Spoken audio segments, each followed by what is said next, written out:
প্রিয় দর্শক, দেখুন এই ভাইটিকে। এই ভাইটির বাড়ি হচ্ছে মুর্শিদাবাদে, কিন্তু মুর্শিদাবাদের কোথায় বাড়ি আমি জানি না। তো এই ভাইটি চায়ের দোকানে গিয়েছিল, আমাদের এখানকার ভাইরাল বিখ্যাত চায়ের দোকান বালিরঘাট, সেই বালিরঘাটে গিয়েছিল চা খেতে। তো দেখুন ভিডিওতে কি হচ্ছে। ভাইরে ভাই, আজ বুঝতে পারলাম কাকার ভাইরাল চা এত কেন ভাইরাল। কেন মানুষ দূর দূর থেকে কাকার চা খাওয়ার জন্য ছুটে আসে। পুরাতন বাসি পাত্র, নোংরা আবর্জনা, জঞ্জাল, বড় বড় মানুষের সমান তেলেপোকা, তাও মানুষ কাকার চায়ে একবার চুমুক দেওয়ার জন্য লাইন দিয়ে দাঁড়িয়ে থাকে। কাকার স্পেশাল তান্দুরি হরলিক্স চা আমাদের পুরো মুর্শিদাবাদ বিখ্যাত। মানুষ এখানে সন্ধ্যাবেলা এসে ভিড় জমায়, চারিদিকে অসংখ্য মানুষ। চা মুখে দিতে আলাদা অনুভূতি। তবে কাকা এই চা কিভাবে তৈরি করে, আর এটাই বা মানুষ কিভাবে খেতে পারে, চলুন দেখে আসি। অনেকদিন ধরে আপনারা সবাই কমেন্ট করছেন বালুরঘাটে সেই বিখ্যাত কাকার চায়ের দোকানে যাওয়ার জন্য। তো কি করব, আপনাদের কথা রাখতে আজকে চলে আসলাম। এসে দেখি আর এক সমস্যা, হাই রোডের পাশে দোকান, রাস্তা পারাপার করা খুবই মুশকিল। হে যেন যুদ্ধের প্রস্তুতি। রাস্তার ধারে নেমে পাশে তাকাতেই সেই বিখ্যাত ভাইরাল কাকা আমাদেরকে দেখে খুবই খুশি। এবার চায়ের দোকানটা ভালো করে ঘুরে দেখায়। জিজ্ঞাসা করলাম কাকার এই চা এত ভাইরাল কেন, মানুষ কেন এত পছন্দ করে, কেন মানুষ দূর দূরান্ত থেকে কাকার এই চা খেতে আসে। আমার বন্ধু এক মুহূর্ত ওয়েট করলো না, একটা কেক অর্ডার করে দিল। তবে যাই বলুন না কেন, কেকটা কিন্তু খেতে খুবই সুস্বাদু ছিল। ওইদিকে দেখি কাকা চা তৈরি করছে। সত্যি কথা বলতে গেলে কাকা এক মুহূর্তে বুঝতে পায় না, প্রতিনিয়ত চা করতে হয়। কাকাকে জিজ্ঞাসা করলাম এত নোংরা পরিবেশ থাকা সত্ত্বেও আপনার কাছে এত মানুষ কেন চা খেতে আসে। কাকা বলল মানুষ তো মাটির, মানুষ তো একদিন মাটিতে চলে যাবে, এতে নোংরা কি ভালো কি, সবই তো মাটি। তবে এই বিষয়ে আপনাদের মতামত কি? কাকা যেটা বললো সেটা কি ঠিক বললো নাকি অন্য কিছু? আপনাদের মতামত অবশ্যই কমেন্টে জানাবেন। তবে যাই হোক, কাকাকে দেখছি গরম গরম চায়ের ভাঁড়গুলো জ্বলন্ত আগুন থেকে তুলে এক জায়গায় রাখছে। এগুলো এতটাই গরম, যদি বাই চান্স সেখানে আপনার হাত পড়ে যায়, হাত চলে যাবে। আমাদেরকে এই গরম কাপে চা দিয়েছিল, আমরা পাক্কা 10 মিনিট ফুদে ঠান্ডা করে তারপর খেয়েছি। হ্যাঁ, এটা পান করতে হয় না, এটা খেতে হয়। লাস্টে বলছি, এইদিকে আমাদের তো আর তর্স হইছে না।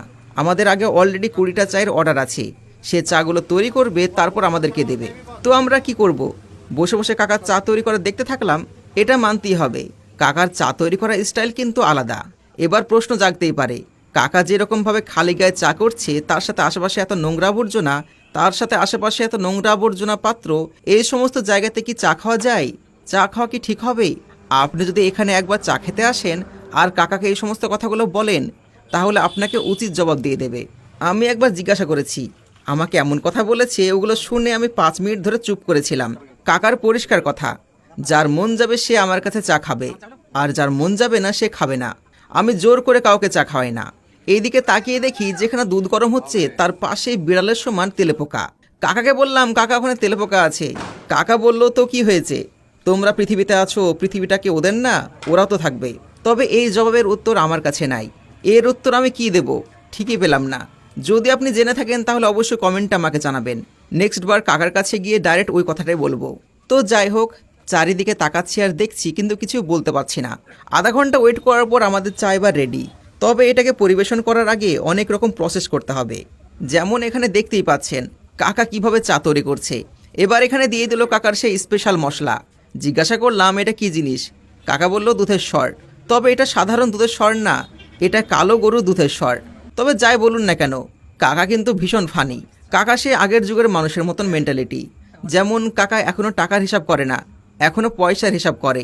যদি আপনার 20 টাকা বিল হয় তাহলে কাকা বলবে 20 পয়সা। আপনি যদি বিস্কুট চান বলবে 20। আপনি যদি ওটা খান তাহলে বলবে ধূপকাঠি। এরকম হাসির হাসির কথা বলে। আমাদেরকে চা দিয়ে দিল, আর আমাদের সাথে ওয়েট করছিল যারা, ওদেরকেও চা দিয়ে দিল। চা কিন্তু খুবই গরম ছিল, সঙ্গে সঙ্গে খাওয়া যাবে না।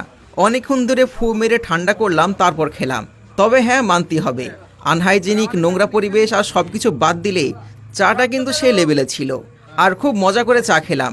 চারিদিকে মানুষ মজা করে চা খাচ্ছে, আর রাস্তার ধারে পরিবেশটা খুবই সুন্দর। তাড়াহুড়ো করে চা খেতে গিয়ে জিভ পড়ে গেল, আর আমার বন্ধু তো মজা করে চা খেলো। হ্যাঁ, আমি জানি আপনারা অনেকেই বলবেন চা খাওয়া যায় নাকি, চা তো পান করার জিনিস। সে ঠিক আছে, চারিদিকে এরকম অবস্থা দেখে চা খাওয়াই বলে। এর সাথে চায়ে যেরকম কাজু, কিশমিশ, বাদাম এসব কিছু দিয়েছে, এটা দেখে বলাই যায় এ চা পান করা যায় না, এটা খেতে হয়। তবে আপনি কি এই কাকার কাছে একবার চা খেতে চাইবেন? অবশ্যই কমেন্টে জানাবেন।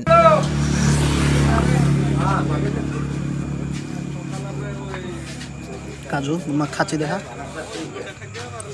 কিশমিশ পুড়ে গেছে এক সাইড।